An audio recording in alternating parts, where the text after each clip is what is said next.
So this session will be recorded and the video will be uploaded to YouTube, and I'll send everybody a link to it so that you can watch it later or share it with your colleagues. Also, the PowerPoint presentation, I'll fuse this one together with UH's presentation, and we'll put them together, and we'll also send those out so you have notes if you'd like. So I want to welcome everyone. My name is Joe Anastasi. We are here at the September 16th chapter meeting. Our topic for the evening is standing up the COVID-19 vaccination clinic at the university hospitals. I'll do a little bit of an introduction to PMINEO chapter. We'll introduce our great speakers from university hospitals. We'll do the presentation. We'll have a little bit of time for Q&A at the end, and I'll talk a little bit about the upcoming chapter events. We do have quite a few coming up fall of this year, and also some ways that you can also obtain other PDUs if you are so inclined. But I want to welcome everyone. Thank you for coming tonight.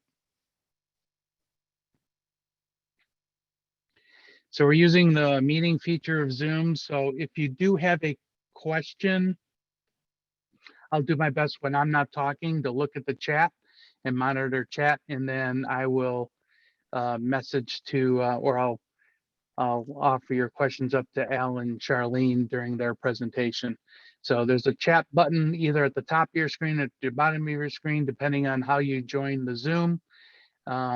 Please mute your microphones while you're not speaking, and any question is welcome. And also, if you have questions during the presentation about the chapter stuff, you can fire those away as well. I'd be happy to answer those for you.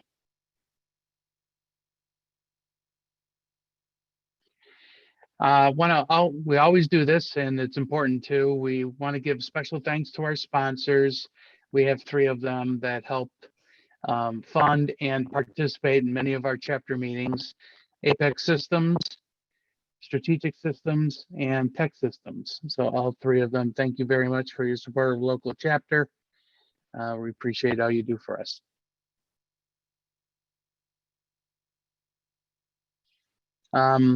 There's a whole bunch of learning opportunities within the chapter. So in addition to our great programming, whether it's a Tech Thursday webinar at noon on Thursdays, or our evening programs, we also offer things like Project Bites.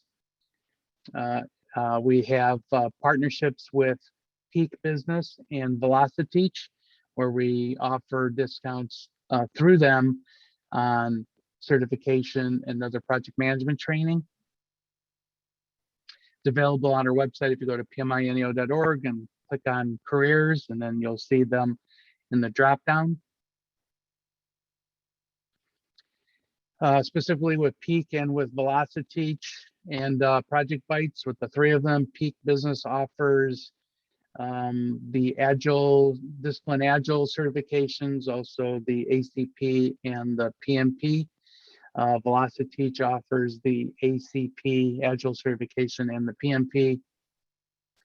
Project Bites is a little different. They offer for an annual subscription, they offer videos, educational videos that are fairly interesting. You can go to their website and just check out, look at their samples, and then decide if you'd like to purchase a subscription. And here's the specifics. So 1-year subscription is $45. That's with our PMINEO Northeast Ohio coupon code. If you have any questions about their offering, you can contact David Barrett. And again, these slides, I'll be sending these to all of you this weekend. All right, we also have a job board. We have information for anybody that's seeking a job. We also have a job board, not only for people that want to look for work, but anybody that is looking to post work. I know there's been a lot of new opportunities here in Northeast Ohio. So if you have a job, a project management, portfolio management, program management, or related job, you may use the job board link there and submit your job posting, and hopefully we can get someone placed for you. Someone looking for work can find that opportunity.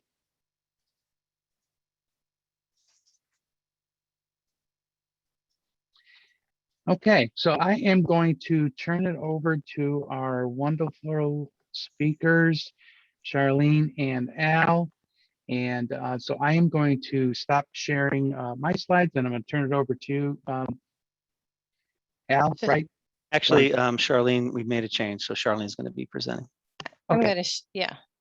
All right, so I'll stop sharing and I'll turn it over to you, Charlene. Thank you. Alrighty.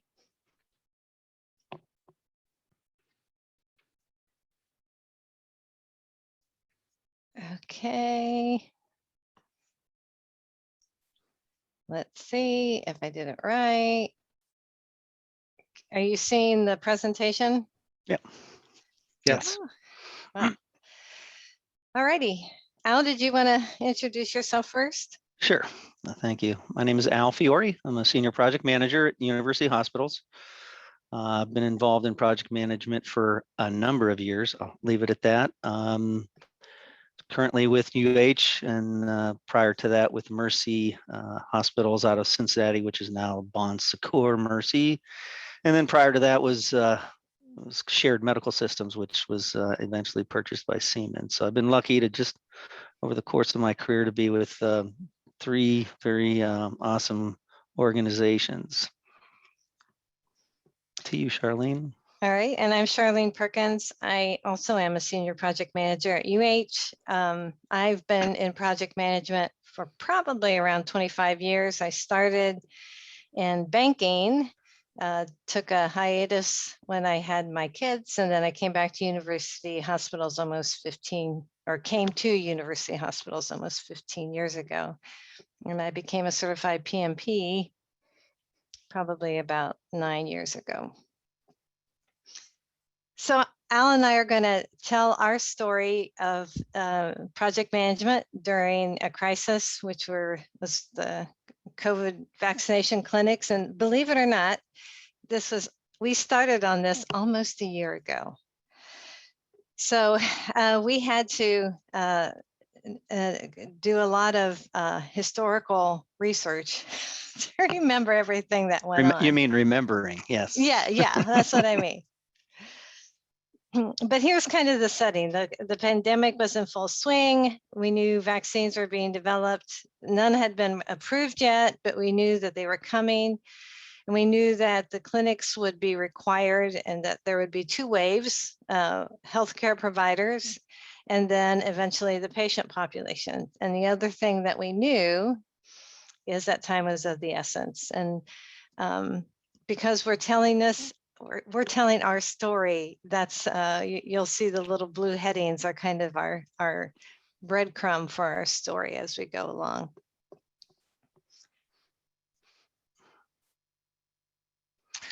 All right, because time was of the essence, kind of wanted to try to start this from the beginning. So we have a department, a scheduling department, where things kind of began, and they were looking at leveraging a non-core application. We did evaluate, or they did, again, we're not involved yet, but they did evaluate our current SysToc employee health applications, which we use for tracking employee flu vaccines, but it was determined that it was very manual and it just wasn't configurable to produce that daily reporting to the state that the state required. So they identified a potential inventory scheduling application solution. They signed that contract with the vendor, and they began to configure that scheduling solution, inventory solution with no IT involvement yet. And I'm sure this never happens anywhere else. So, you know, it's a one-time happening occurrence. So there we have our inventory scheduling departments is where it all kind of stems from. Go ahead, Charlene. So eventually, and I'm not quite sure, we were trying to remember how much time elapsed before the scheduling department reached out for some additional integration and hardware needs. They reached out to the IT departments, and they were looking at, one of the key things was documenting the vaccine in the EMR. Well, once that piece came into play, other items, as IT knows how to, integrate systems, they started talking about, well, how do we get the encounter created? Again, there was no billing per se to the employees or the patients, but we wanted to be able to also enable billing for the administration. They wanted, oh, by the way, a solution for accessing and obtaining an employee consent, and they were looking for that to get done prior to the arrival, hopefully, but if not, at arrival. Capturing of the pre-vaccine screening information, which wasn't really known at this time yet. Also, we need to generate an order and a work list if we're going to be documenting the vaccines in the EMR. Also want to be able to decrement inventory based on the volumes that were administered. And we're going to need to report back to the state. Again, a lot of this was unknown. We just know we're going to have to do it. The information was coming, pieces and bits and pieces. And then from a technical standpoint, more necessary, the devices and the equipment that we're going to need to stand up at each of the administering sites. And then once IT kind of gets involved, then we start looking, they start looking for where can we automate things. So again, now we're at step 2, IT folks are involved and beginning planning and strategies around our solution. Next slide. And then in addition to all the IT requirements, it was a very broad project in terms of the operational departments that were involved. Pharmacy was core to our vaccine clinics. They were the administrators. So pharmacy and pharmacy operations were at the heart of everything we did, but we touched facilities and marketing and legal in the state of Ohio, and clinical operations, logistics, volunteer services, revenue cycle, compliance, and government relations. So it was a pretty vast project. And Al and I were trying to kind of create an image of what all those communications look like. And you can see it's busy. Lots of people, information flowing in multiple directions to and from some departments. Clinical operations and pharmacy are at the core of it, but we have all these other things going on.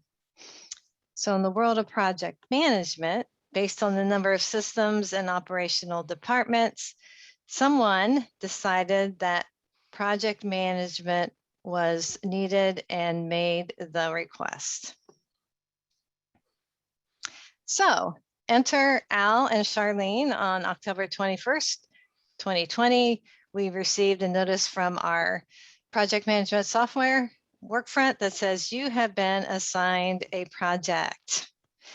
And then the fun begins. So what did we know?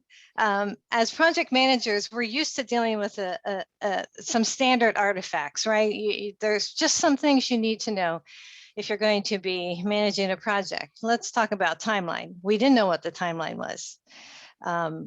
Soon is about what we knew. We had no idea how soon the vaccines will be approved. We didn't know once they were approved how quickly they would get to us. So all we knew is we were building for something that was going to happen fairly soon, but didn't know when. Functional requirements, not a clue. There were multiple manufacturers in the mix. They all had different requirements for storage. They all had different requirements for the number of doses that they would need to be given. In addition to that, we didn't have a firm answer on the EUA, the Emergency Use Agreement, that would tell us what we were required to do to be in compliance in terms of functional requirements. Didn't have that. Risk inventory, we could probably say a lot, but we hadn't had the opportunity to sit down. No one had had the opportunity to sit down and generate a risk inventory. And charter, no charter. We had nothing direct our path, we didn't really even have time to try to sit down with our sponsors and formalize that kind of document. What we did know is that there would be 2 phases. We would do healthcare workers, and then after that, they would release the vaccines to the patient population. We knew there would be likely only 2 to 3 vaccine providers with differing requirements, and we knew that it just had to be done. So for a project manager, this is kind of a little bit of an uncomfortable situation because the things that you rely upon just weren't there. And the point of that is that project management during a crisis, it can be unconventional, but it is still required. So where do you start? Where do you go from here? And Al and I strategized a little bit, and we helped with the help of our management. So we decided, okay, the best way to write success for this is to divide and conquer. Not one project manager could do it all. So we divided things kind of down the middle. I worked primarily with the operational elements of the project, and Al managed the IT elements of the project. And then we relied on the project management basics of communication, documentation, and adaptation. So let's start with communication. So chapter 1 is our employee clinics, our COVID-19 employee clinics. And so while we were planning that, on the operations side, we had regular touch points. They started out, I think, weekly, quickly became daily. And we had a standard agenda. We ran the same agenda every day. We did status updates on action items. And then we would have our top of mind, which are the things that were bubbling up in people that said, oh, this needs to be done, or this is a concern, or how are we going to do that? And then once we had those discussions, we ended the meeting every day with, okay, what needs to be done in the next 24 hours? And it is a bit of an agile approach to it. And then the next day we would start with the next those items we identified in the next 24 hours and run the process again. And then Al, you can explain the IT side.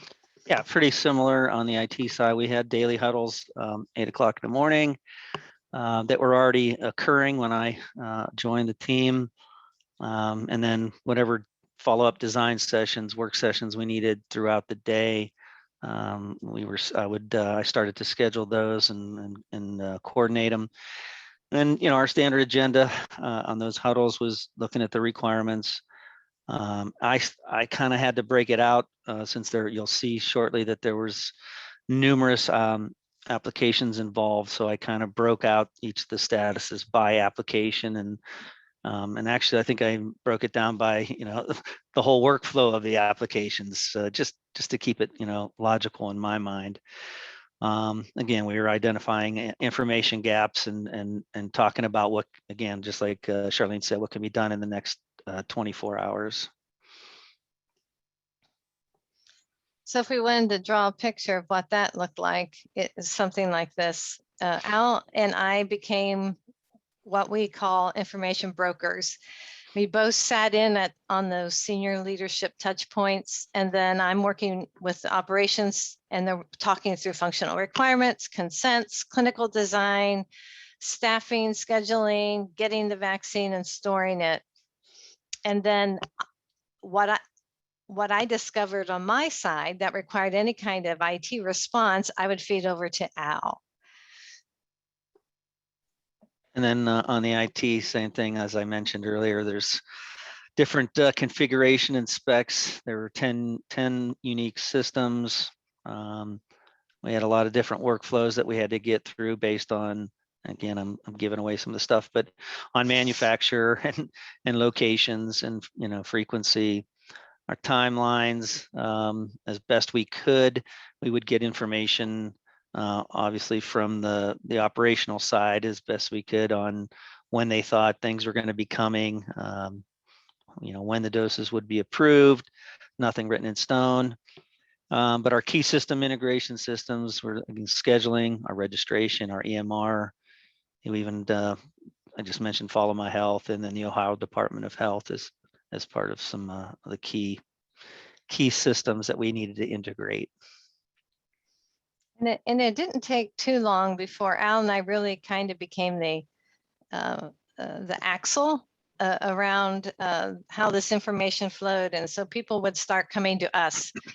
Do you have this answer? Can you get this answer? So it really helped to streamline the communications, bring focus so that everyone knew where to go to communicate what needed to be communicated or get their information.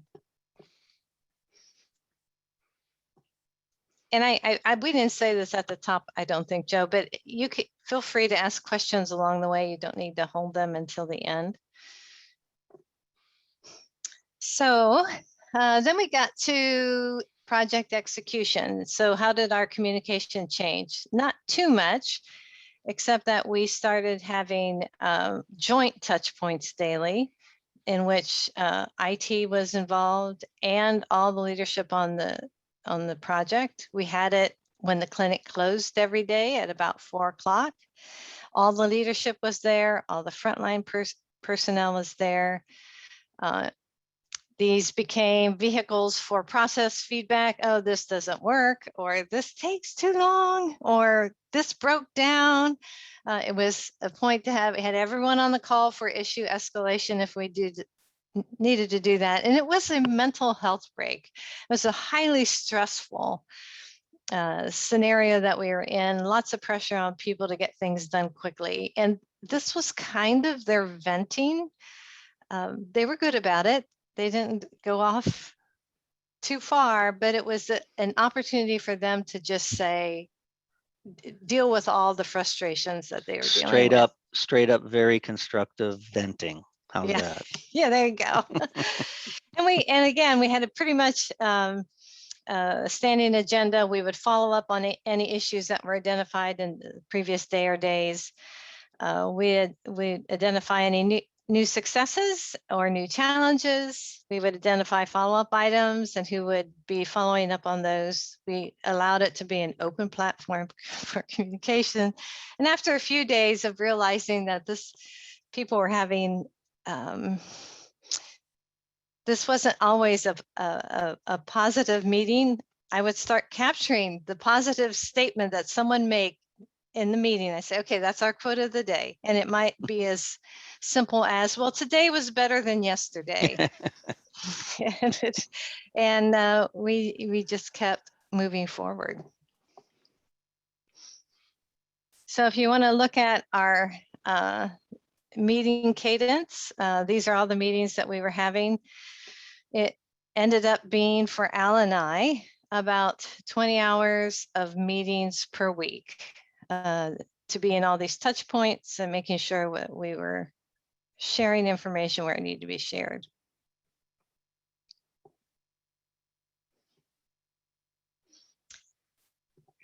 Sophie, is there a question? Yeah, I was going to interject a few questions if you'd like. Sure. And these are from me, not from the chat. So Sure. just try to mix it up a little bit. So Charlene, you and Al kind of split up the operations versus IT, but you also kind of work together a lot too. Mm-hmm. Did you make that decision playing to your background or strengths, or did you just go flip a coin and you just picked? No, I think we play to our strengths. Al's real good with managing IT teams and getting IT work done. And I tend to, at this point in my career, be working more with operational folks. And so, yeah, we just kind of went to our native strengths. Yeah, and I think Laura, you knew that I had a lot of integration experience, not just at UH, but in previous roles. So, yeah, you're gonna see my diagrams coming up. So. Oh, I can't wait. Yeah, I know. You're so excited. I could tell. Yeah. The other question I had, and I bet you have it in a future slide, I didn't get a chance to look at them yet. Like the metrics around like how big of an operation was it? Number of Yeah. beds, patients? It's probably Yeah. coming up, right? Yep. Yeah. Yeah. I'll hold that question till later then. Thank you. Yeah. Sure. So going on to the next kind of foundation for project management documentation. So these were our deliverables. We didn't have a formal charter that included a section on functional requirements, but we had an SOP that was about 30 pages long, was approved by clinical operations, and that served as our directional force. And we'll look at some of these in a few slides, but Al has his technical integration process maps. I had some operational workflow process maps. Of course, we had many meeting minutes after every meeting. There was an issue logs that were stored in a central place on the Microsoft Teams site. And then we did status reports. So are you ready, Al, for your, go for it. You're on mute. Yeah, thank you. There you have it. So I broke it out into 3 pieces, just because I couldn't fit the whole thing on one page, and I thought it would be easier to see. So there was things that had to be done prior to the employee vaccine visit, and so I broke it out to pre-visit, and then while you're on site, and then post-visit. So this is a bit simplified. We do have some more detailed swim lane diagrams, but again, for this presentation, I just wanted to kind of give a high level. So we start again with our scheduling inventory system that that was moving along before all of us got involved with it. So there was some dependencies on how that was created, and some of the process they started early with, so that we tried to work the rest of the IT systems into that process. So started here again, this is the final solution. So in that scheduling inventory system, we documented the vaccine, again, lot number, dose number, manufacturer, location, and then we had a scheduling of the employee appointments were done inside of that system. And then as you look over here in the red, this started out every 2 hours, a SQL query was being generated. But you'll hear shortly that it ended up being every 5 minutes, just because the 2 hours just wasn't helping our workflow. So again, we needed the information for Sorian, which is our registration system, needed the appropriate information to create an encounter. And you can see that here, the demographics, the appointment date, time. We needed the cell phone, cancellations, a couple other items there. So Sorian would take that script, and here's where the automation came in. They would auto create that encounter, and it had to be in a scheduled status. I'm not sure what that means, but that's okay. I'm not a Sorian registration person, but and so from there, I'll go down first. So that encounter then would integrate through HL7 over to our inpatient UH Care Sunrise application, containing our COVID employee indicator, the location, and then there was other items in there again, but I just kind of took some of the key ones. And then UH Care would auto-generate the active order to the work list. So again, it's all being done before the patient gets here, or the employee in this case. So, and then if we move off to the right, we have our RevSpring patient track system. This is where we send out patient reminders as well. We determined that we wanted to put a link on those reminders so that they could click on it, that employees can click on it and then complete their consent. And we were sending those reminders out 5 days before, 3 days, 1 day before, and you'll see there were some issues with that. Hopefully I explain that later. So the employee would receive those reminders with the link, and then they would use that link to complete the patient consent, which was stored in our Onbase reporting database. Next slide. Yeah, why is that going? I'll try this. There we go. Yeah, Sorry. Yeah, that's okay. So here on site, again, very simple diagram, employee, shows up. He's checked in our scheduling and inventory system. At that point, we are decrementing the inventory. That's where we determined that would be done. The on-base reporting, next section would be they'd validate whether the employee validated their consent prior to. If they didn't, then they could go out, and we created a workflow to complete it via their mobile device, iPhone, iPad. We had a sign off. I forget what those pads are called, a signature pad there too. And if and we did have an issue at one point where some devices weren't working. So, hey, you always got to be ready for that, the paper consent backup. And one of the reasons the decrementing inventory was so important, it was because we would be given vaccine in bundles from the state of Ohio. We never knew how much we were going to get in a given day or a given week.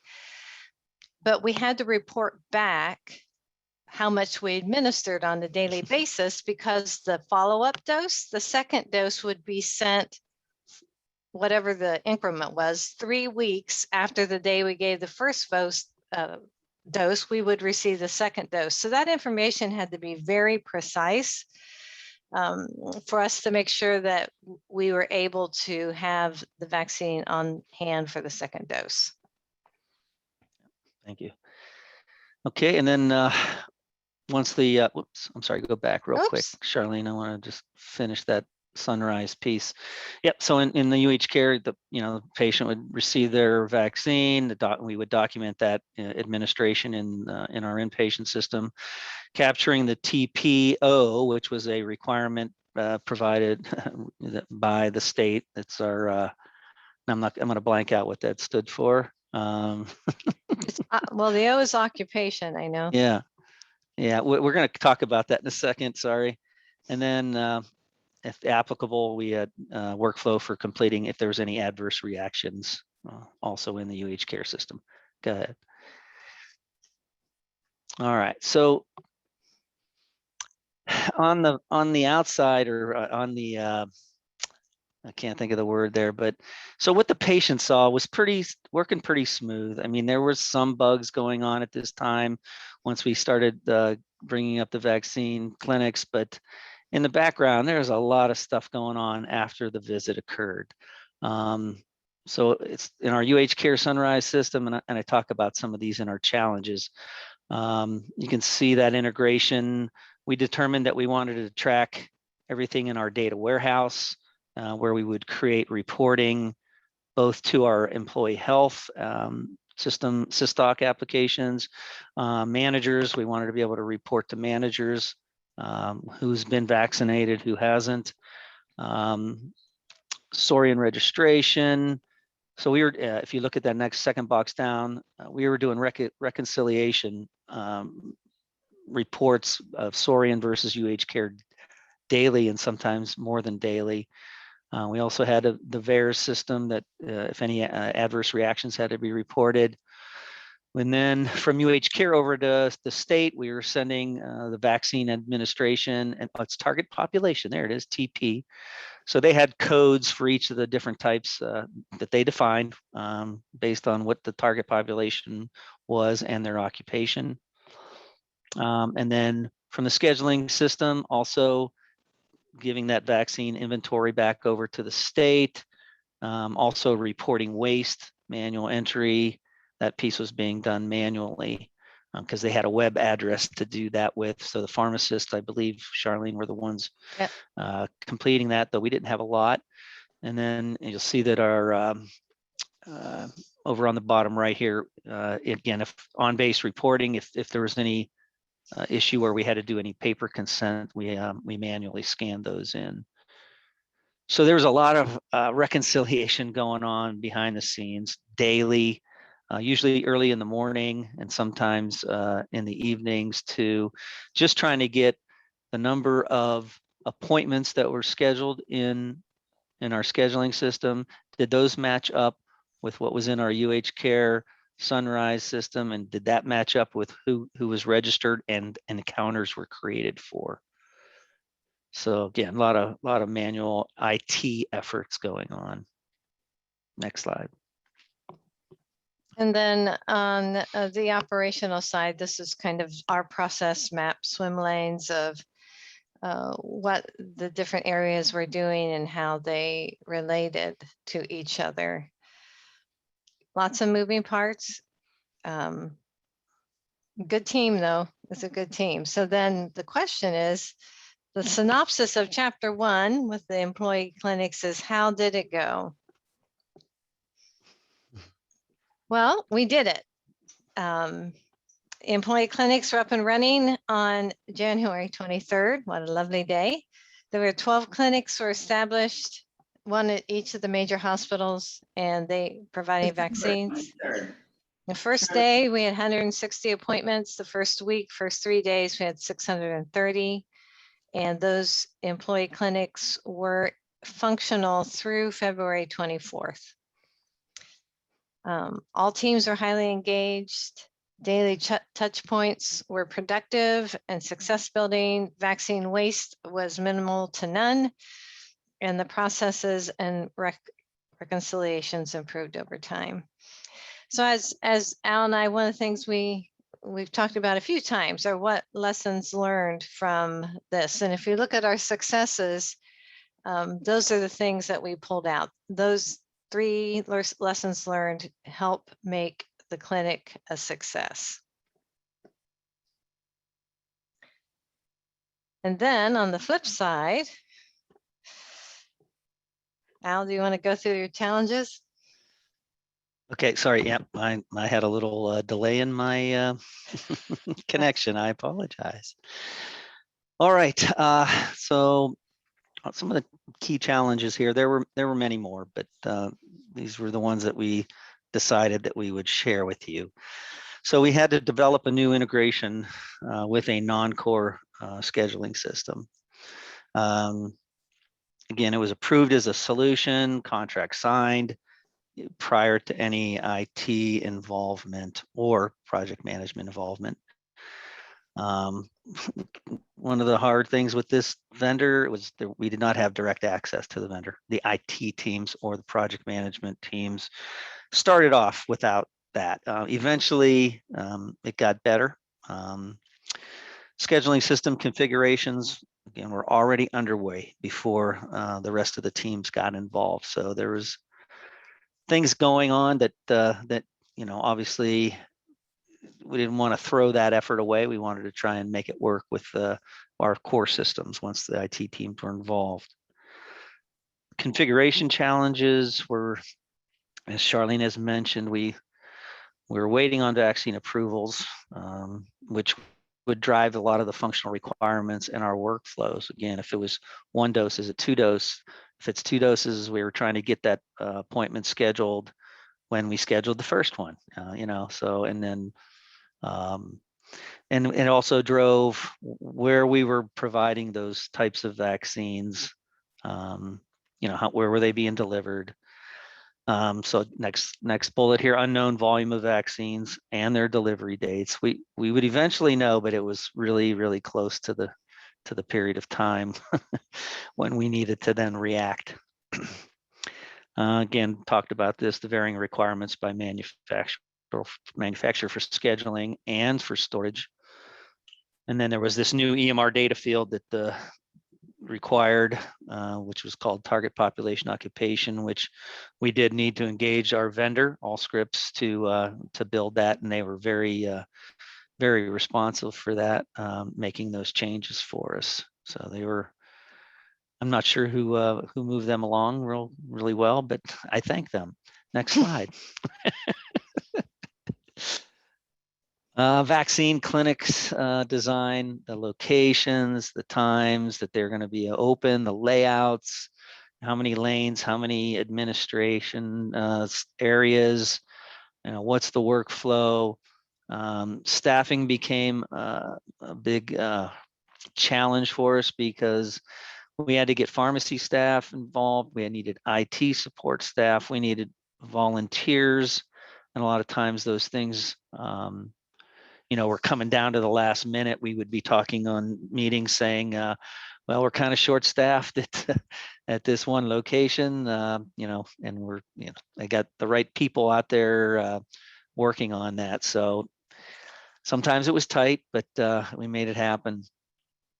And then we had to make sure, again, if somebody volunteered late in the game and they didn't have application security access for one of the applications that they were going to be helping us with, we had to figure out how to get that done quickly.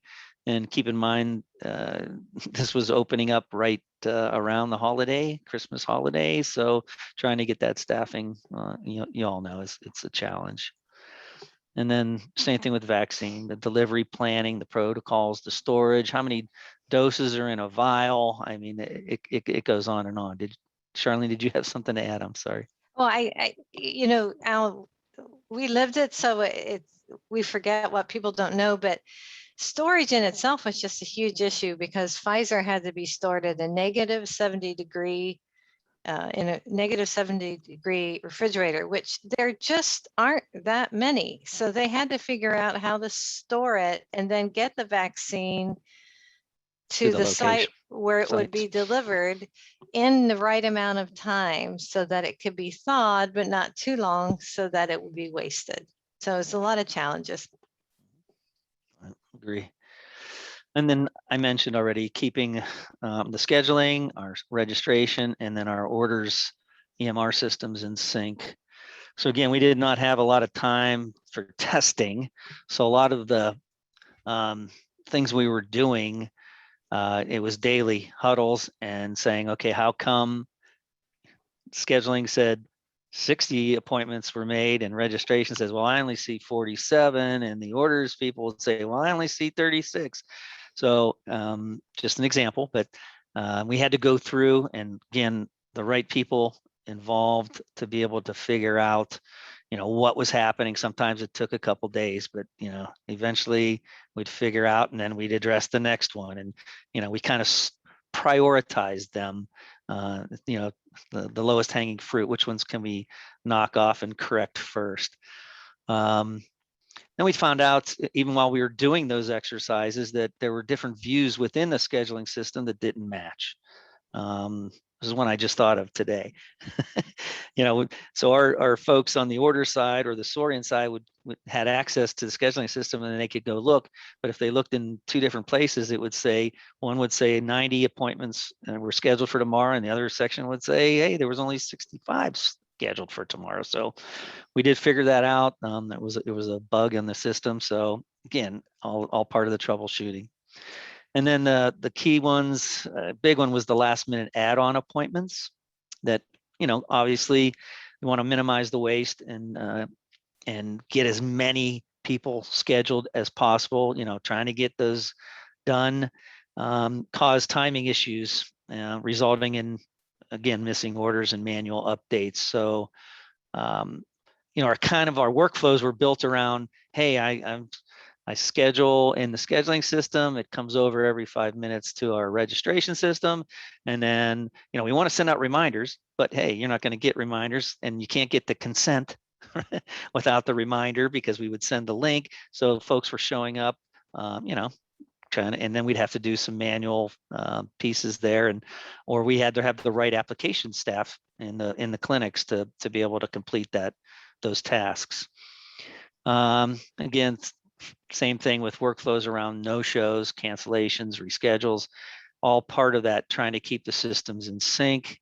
And as I said, daily reconciliation, sometimes more than daily, to address the mismatches between the key systems. I'm repeating myself. We'll get you a new slide then. All right. And these were just some of the state reporting requirements and mechanisms and challenges around there. So, originally, what type of interface are we going to be reporting? Can we use the one that we're currently using? Is it going to have to be a new one? How are we going to report the inventory received and used and wasted, and which system? Again, was it the scheduling? Was it the Sorian registration? Was it the order system? Who had the source of truth for all of this information? And then all those requirements around what information do we need to capture during the screening process? Where are we going to track that manufacturer lot number, et cetera? And we talked about adverse reactions, target population already. And then to top it off, during the beginning, at least it was a good month and a half, it might even been more. The state was running about 48 hours behind in processing our files that we were sending. So, we had to wait and wait a couple of days to be able to get feedback from the state to see what changes we might have to make to make corrections. Next slide. So yeah, so we lots of lessons learned from the employee clinics. The first one is faster isn't always better. We didn't have a lot of choice. We had to go fast. And the solution that they moved forward with was the one that they thought they could get up and running the quickest. But as you can see from Al's list of challenges, it doesn't necessarily mean it was the better solution, but it was fast. I think we soon realized that utilizing known core systems and processes reduces risk, because every process that we had to do, from registration to work lists, everything was a little bit different because of starting in a different place with that scheduling system. So all the processes were unique, but if we had been able to fall back on things that we know that we do every day in other areas of care in the hospital, it would have been easier. The direct vendor access, we talked about that. And then don't go live 3 days before Christmas. Not much of a choice there, but that was a challenge. So, okay, that's kind of the story of the employee clinics. Now, as the employee clinics got up and running, we very quickly were keeping those going and at the same time developing the strategy for the patient clinics. So that becomes our chapter 2, COVID-19 patient clinics. And what we did is we built upon the lessons learned from the employee clinics, lots of good information on what works well, what doesn't work well. We continued our communication plan. We continued our documentation plan. We did add a clinic playbook to the documentation that documented everything from what signs you use to how you set up your clinic in terms of configuration. And all the processes and job aids were all held in that one document. So what we learned from the employee clinics that led to changes in the approach for patient clinics is that reliance on core systems and integration. So when we got to the patient clinics, given the volumes that we were anticipating, there was no way that we were going to be able to do any of that manual effort that was required for the employee clinics on the full patient perspective. So we made the switch. We went to the core systems with core integration. Instead of doing 9 individual clinics, we focused on one semi-permanent clinic due to the staffing requirements, which we'll look at in a little bit. We refined our process maps to reflect the new systems and improved efficiencies. We enlisted our operational engineers in the workflow design processes to lean on their expertise to make sure our processes were well designed. And then another big thing that we did is we conducted mock clinics to test processes and design before we went live with the patient clinics. We did one in the morning and we came away with that with a handful of things that just weren't working well. And so we addressed those during the day. And at the end of the day, we did another mock clinic and it worked very well. So here's our documentation plan. And with just notes about what changed with the patient clinics. And then, Al, do you want to run through these?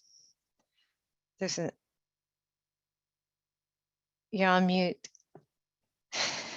I never know when my dogs are going to start barking. So That's okay.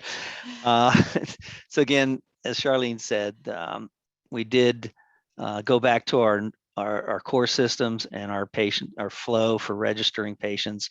And really what I want to point out here is just at the end here, down here at the scheduling inventory piece down at the bottom left, that was the last chain in the puzzle instead of the beginning of it. So again, still documenting that vaccine inventory there, but we used our core registration, our core inpatient systems, and RevSpring, Patient Track, and Onbase systems to.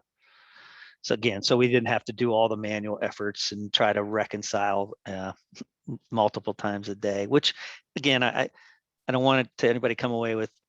Every day we got better at doing that reconciliation to where near the end it was better, but it just didn't make sense to keep going in that direction. So that's all. And if you can think back to Al's IT schematic from the employee class, you can see how this is cleaner. The lines, less lines running in less directions. And then on the operational process side, this is what our operational engineers helped. We broke it down like Al did: pre-visit, visit, post-visit, and we just marked it out. What's our first step? What's the first thing that happens in that flow? And where are we at the end? Very helpful kind of format to use. So that's the pre-visit, the vaccination visit. And when we did this in real, it wouldn't say owner, it would indicate who owned that step operationally or systematically. And it was a good reference tool for troubleshooting. So then the question becomes, okay, for chapter 2, the synopsis, how did it go? Well, it was fantastic.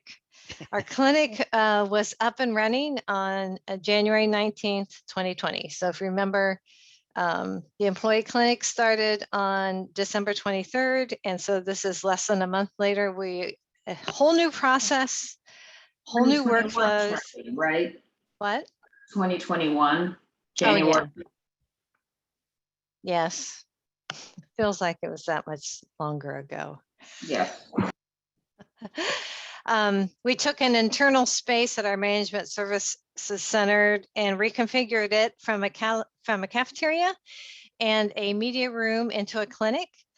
Signage was established that took a patient from the parking lot to the screening station and then directed them through each step of the vaccination process. Patients were able to self-schedule through a UH provided link. We administered 2,400 doses the first week. At the height of our demand and efficiency, we were administering 1,500 vaccines a day. And related to your question about beds, we didn't have beds, Joe, but we had, I think it was 12 vaccine stations. Yeah. And nearly unanimous positive feedback from patients on the efficiency and the quickness of our vaccination process. Some other successes, we had determined, we had done enough work study that we knew that this was our full capacity at the MSC, 150 vaccines per hour, 12 hours a day, 7 days a week. If we reached that capacity, then we were prepared, because we had our handbook, we were prepared to stand up a second clinic. We never had to get there. Between just the demand started to drop off about the time we were peaking in terms of our efficiency and capacity. So we never had to get to the second clinic, but we did have opportunities to do some very special things. We had clinics for the Department of Developmental Disabilities. We shut down patient access on those days so we could bring in this special population with their helpers and their caregivers and be able to administer a vaccine to them in a very safe environment for them. We had specialists from the hospital and from the department to do the things that would reduce their discomfort or fear. And it was just a fantastic ability to do that. We also made arrangements to give vaccines through our home care division. And then there were a few other specialty clinics that we stood up for communities, groups that would come to us. So we were well positioned to serve our population. Mhm. So lessons learned, that the time spent on defining workflows at the table for success. We spent lots of hours talking through that from beginning to end with all the right people at the table, but it was well worth it. Mock clinics were invaluable. Everyone was unified, of course. I mean, it was kind of on everyone's heart. So the team was very unified around the common goal. And the thing that we observed, and Al, this was kind of something you mentioned, that sometimes crises provide the kind of intense focus that you need to succeed. And I just, again, when you say the team is unified, and the team was knowledgeable. I mean, I'm not sure who picked the key resources, the subject matter experts from each of the areas, from each of the applications, but they knew who they were, and they knew how their systems work and how their systems integrated with the other systems. And just amazing, the knowledge that they brought to the table. And the energy, they were all very working really hard, but and venting, but still very positive. Yeah. And of course, there were challenges. The first one was we stood up the employee clinics in December. We had been told that the population clinics would start on February 1st. So we were starting to design all that. And then the governor decides, oh no, you need to be ready for the general population on January 19th. So that cut our prep time by 33%. It's a little bit hard. Another challenge was just balancing that first dose and second dose appointments within one clinic. Like I said, the state would give us vaccines and they would say, okay, these are your first dose vaccines. These are the follow-up doses for the ones that you gave 3 weeks ago. And keeping all that straight within one clinic was very challenging. I think we actually ended up going to first dose days and second dose days to keep that, be able to manage that. Balancing appointment slots to product availability. You didn't want to fill up a week with appointments only to not have vaccine and have to call all those patients and say, sorry, we're going to have to reschedule.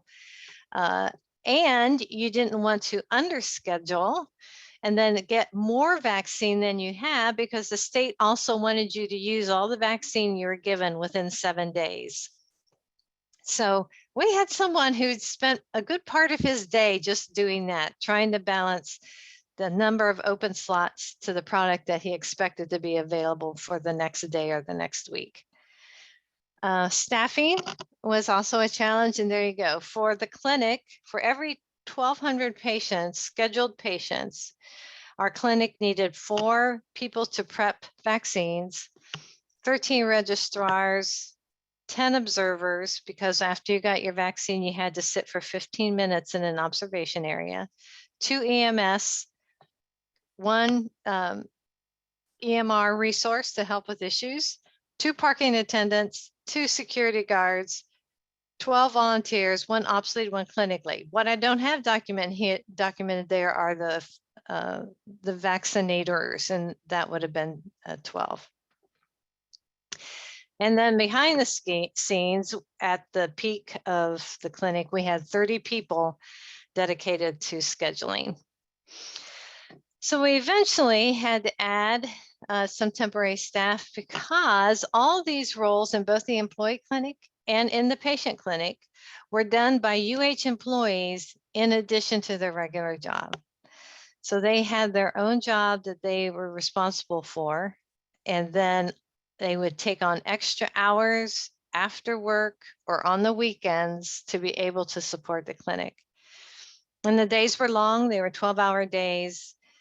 And because we were working with volunteers, we did have an issue with no-shows. And I get it, you know, you've worked all week, you're not getting paid to do this. My family needs me, and but that was a challenge. And then our lessons learned. Volunteer sources are less reliable than paid staff. And flexibility needs to be built into plans dealing with outside resources or agencies. Now, for us, that was the state of Ohio, but if you're doing another kind of project, I mean, even with an outside vendor, you have to have some flexibility to be able to deal with the unexpected.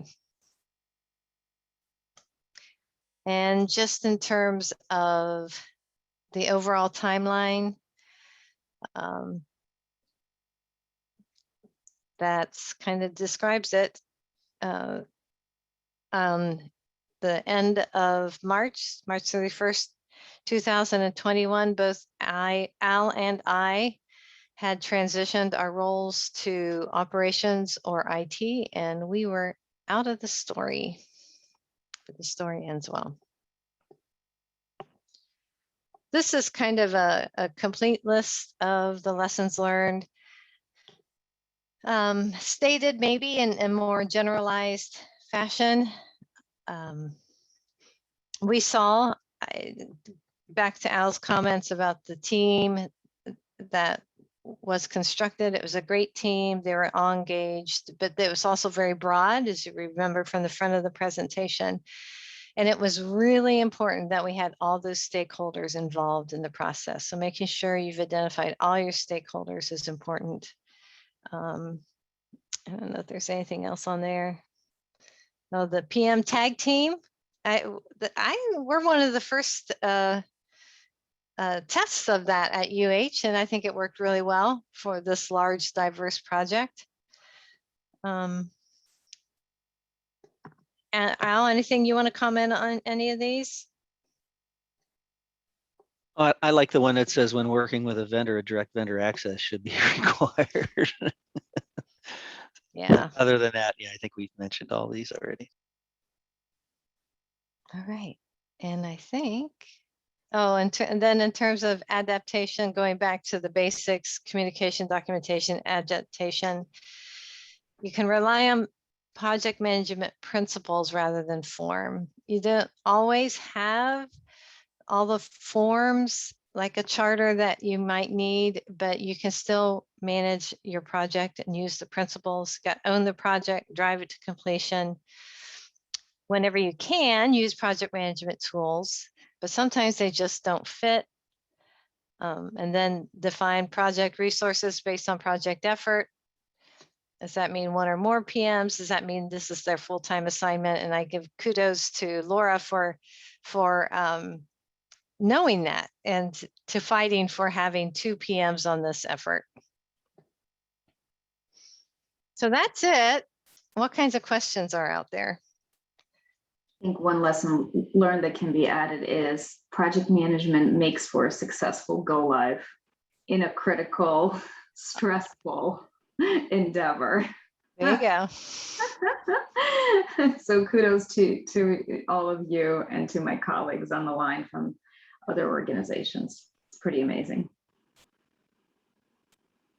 Hi, anybody have any questions? You could post them in the chat. I do have a handful of my own again. Sure. This is Joe. Great job. This is really informative. Thank you.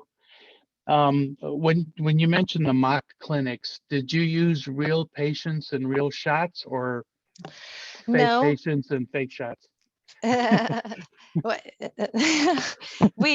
No real patients were harmed in our mock runs. No, we walked through it. We had people walk through it as if they were patients, you know, and they would go to the vaccine station and they would kind of time out. How long does it take someone to stick the the needle in and give the vaccine and, ask all the screening questions. So we pretty much ran it with just people who were involved with designing the process. So they all knew how it was supposed to go.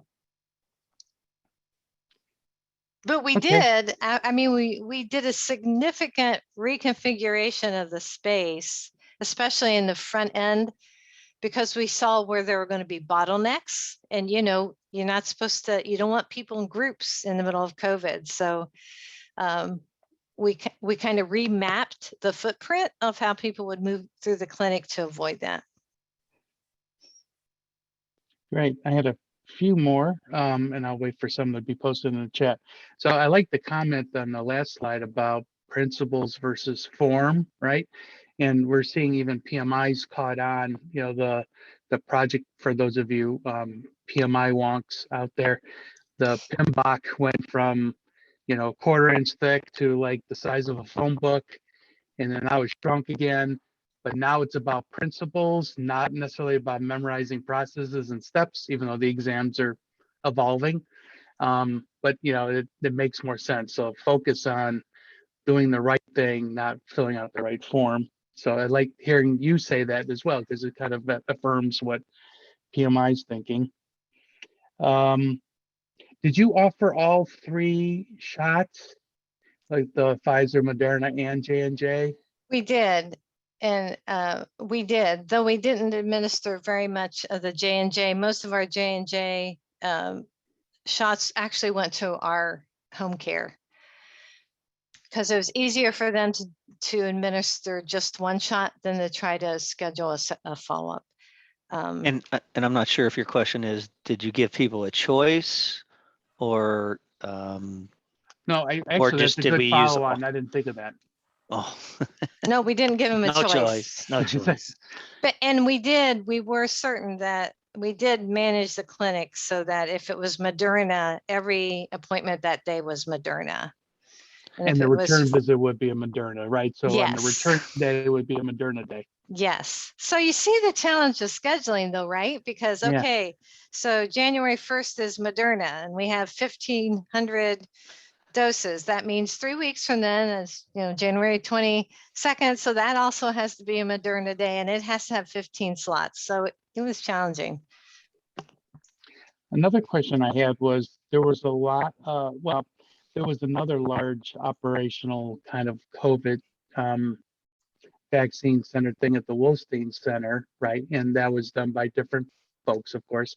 Was there any information exchanged with either that operation or to and from the Ohio Department of Health on best practices or recommendations? Like, what did you get? Was a lot of your planning and lessons learned internal, or did you get anything from the state or from other medical providers? Well, I have to say we were first. Yay. So they learned from you? Is that what you're saying? Well, I don't know. If they reached out, yeah. But there was a lot of sharing. I'm sorry, Laura. One of our directors, who works for Dr. Pronovost, I can't remember his department, actually served as a liaison from UH in the Wolstein Center vaccination clinics. Oh, good. In the news as a partner. So I'm sure that the processes that UH instilled, thanks to Charlene and Al and the amazing team, they were probably able to use in those learnings as well. So it was a really nice partnership. Thanks for asking that, Joe. Yeah. I mean, I didn't have the opportunity to use the UH process, but I did go through the Wolstein one, and that was a well-oiled machine. Now, it was months after you had to go up live, like I went through March and April. So, Yeah. but yeah, great job. Hey, does anybody else have any questions in the chat? Or well, there isn't any in the chat, but feel free to put something in the chat. I have a, can I just ask a question? Maybe. I'm so tired of typing. So I guess for you personally, right? So you guys worked through Christmas. You worked all the time with senior executive leaders. What do you think was the most stressful thing throughout the entire process, and how did you deal with it?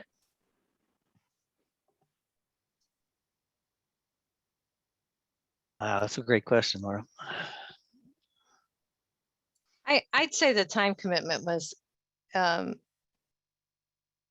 most stressful. It was just meeting after meeting after meeting after meeting, and just trying to make sure that we're sharing the information correctly. And we were, I mean, in the planning, it was 7 days a week too. It wasn't, you got the weekend off to recoup. So that was kind of a hard press for a while there. And besides that, I mean, usually, and this is just me talking, but I'm stressed until I understand and document the process and feel like, all right, we know what it is, you know, because all those experts out there knew what it was, maybe, but yet, and you have to assume they do. But if I'm going to manage that, I need to understand it too, not to their level, but I need that diagram. And until I got to that point, and then I started seeing things start to click, things are starting to complete, you know, and more information was coming forward that, boy, we just might make it. But yeah, during that, until I get that piece, that's my stress point. Yeah. And I think in the midst of it, you could get really overwhelmed if you looked at the whole big picture. And for me, the way I manage that is that, okay, I'm just going to do the next thing. Mhm. Okay, I know this is the next thing. I don't need to worry about what's happening after that. I'm just going to do the next thing. And that gets you through it. Did you, was there any tools that you thought were invaluable? Or was there any tools you wish you had? I'm thinking more around the communication. You mentioned that half your week or whatever, a large part of your week was a meeting. So you had to get the word out. Was it a lot of emails? Was it a lot of instant messaging? Was it a combo? Did you use like SharePoints or bulletin boards or whatever? Yeah, And whatever you used, it was a good enough. Like, or did you wish you had something better, stronger, faster? I'll go first, Charlene. So when I got Okay. involved, you know, the IT was already involved in having their huddles daily, and they were using Teams, and it was just kind of streamlined. There wasn't a lot of formatting to it. It was, again, pretty much broken out by application. What do we got to do? What's the next task? What's the issues? It was just, you know, all in one location, put a new date on it, copy yesterday's to today. Let's go through, you know, what we got to do. And if there's any updates on these, copy today's tomorrow, you know, once you're done. So it was a lot quicker. Now there was no, we didn't take roll call. We didn't keep, you know, who attended. But, you know, we did assign, you know, got to assign who's responsible for those tasks, but it was just, you know, no formal document, just You kept like, it it's simple. almost like a Word document, but yeah. Yeah, we didn't have Teams on the operations side and no instant messaging at all. So it was emails, but in the meetings, you know, I did work in OneNote. And so I just had the same template, right? Every day. So for today's meeting, I would pull up yesterday's meeting, and that's where we would start. And then I would make my updates to it. And those automatically get emailed out. Once we got to the point where we were documenting, putting together the playbook, that was, you know, we knew enough things that we had some certainty about a lot of areas. Then we published that on the SharePoint site so that everyone had access to the latest, greatest job aids, processes, et cetera. Great. Okay, does anybody else have any comments or questions? I do. It's Caroline. Hey, Hi, guys. Caroline. I was just wondering, are you ready for, like, if the CDC says boosters are coming at. Caroline, it's really hard to hear you. You're like in an aquarium underneath a pillow. You know what? I changed my headset. Oh, Can you hear me now or no? no, No, It's worse. you can type it in chat. type it and I'll read it. Yeah, type it in the chat.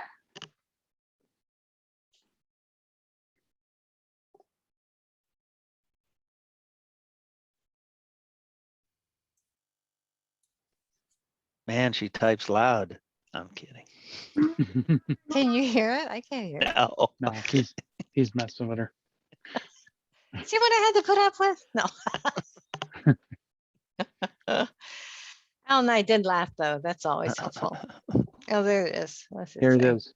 So are you preparing for the booster shots and getting the right one for patients? You know, at this point in time, I'm not even sure there'll be, well, I don't if know. there's going to be a clinic, it's not going to be what we have now because physician offices have the shots now. So I'm not sure who's running that, but it's not the same kind of thing. The vaccines are much more widely distributed. Oh, actually, that created another question for me. So you completed the project, let's say in March, Mhm. you handed over to operations. Did they run the clinic after that? And then Mhm. they went to the physician offices sometime this summer or? Yeah, they've been, it may still be run in, they moved it to a different facility, but they've been running it. It's just been kind of, they don't have it open every day. They have it open less hours. So yeah, they've been making all those transitions. Great. You know, that's a tricky thing as a project manager when you're involved with something like that is when do you exit? Mhm. Because you know the work is going to continue. That's just a hard thing to answer sometimes. Yeah, I would be curious if they would apply this to, I mean, you don't have the sense of urgency with flu shots, but the process, like, would they reuse that for flu shots or only if there was a pandemic, endemic flu? I doubt it. Though again, I'm not Mhm. the chief operating officer, but there were just so many unique things about the Right. COVID vaccines had to be so controlled in terms of storage, and you had to apply to even receive them. So it's not like we could give them to all of our physician offices or anything. Only main campus was approved for the patient vaccines to be the recipient. And so it's not like that with other things. If I Okay. remember correctly, the more vaccines we distributed at the beginning, the more Yes. we would get. So Mhm. yeah. All right. Well, great. Well, thank you both very much. It was a very informative presentation. I'll continue on with the wrap up on the chapter side. If anybody does have any questions, you can post them in the chat. You can also email me. I will be taking the PowerPoint presentation that you saw tonight, stitch it together with the chapter one. We'll get it out to everybody this weekend or whenever available. And also this recording will be available on YouTube after the fact if you want to watch it again or share it with your colleagues. So here.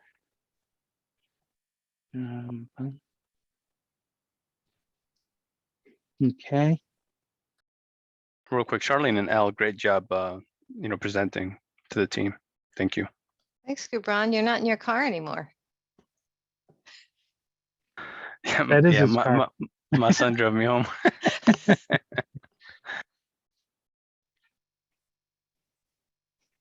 All right, so we got some really good upcoming chapter meetings and more getting added all the time. In fact, one just got added this morning that's not on this list yet. We have our job fair next Friday, the 24th from 4 to 6:30. If you are looking for work or if you are looking for people that are looking for work, we welcome you to join us. We'll have our sponsors I mentioned earlier co-host the event with us, so really excited about that. What's not on the list here, we just added today, and we'll be adding more detail. We have a company called Amplify Now that has a project management, program management suite of software, and they will run through a demo with us on Thursday, September 30th at noon. Details will be added to the website, but the Zoom registration is available now. So that's on September 30th at noon.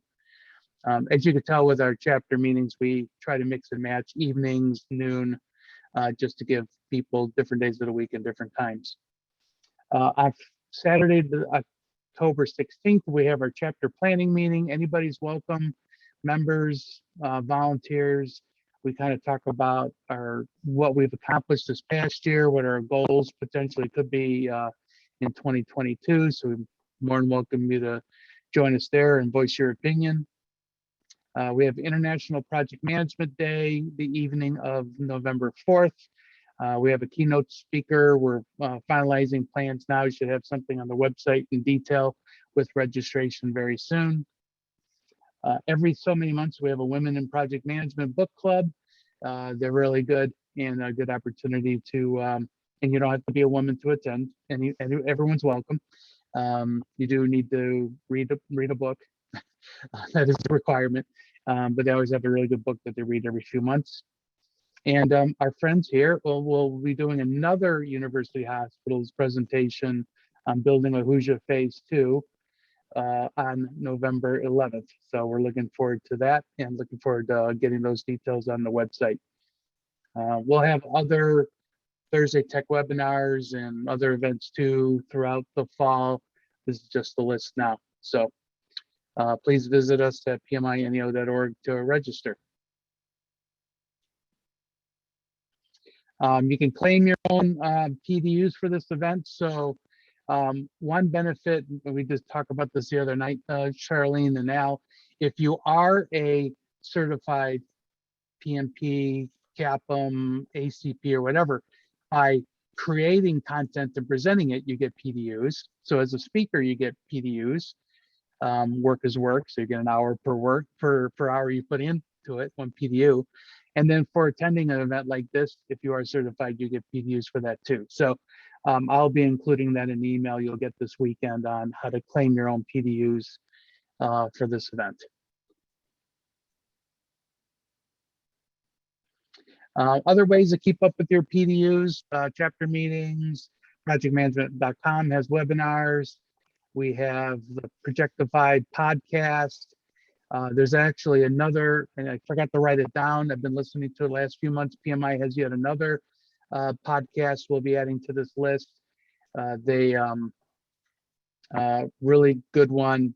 This one, the most recent episode was on NASA's, one of NASA's missions. It was really, really informative.